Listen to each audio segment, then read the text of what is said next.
The Bean Feasa, the woman of knowledge, stands as one of the most enigmatic and enduring figures in Irish folklore.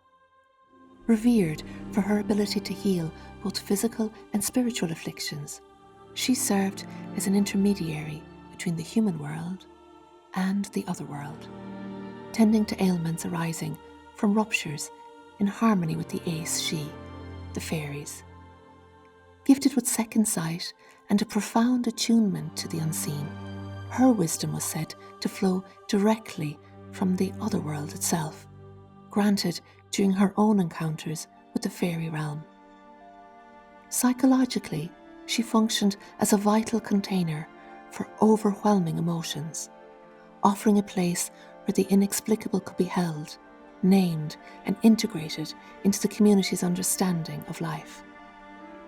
In this way, the Bean Feasa not only restored balance, but also supported the deeply human need to make meaning from uncertainty, suffering, and the mysteries of human existence.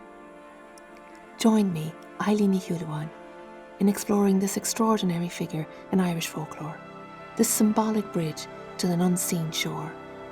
Through the work of psychotherapy, depth psychology, Irish mythology and folklore, we will journey into the liminal terrain the Bean Feasa inhabits, discovering how her wisdom and meaning-making can help us bridge the landscapes of our own inner world and soul self.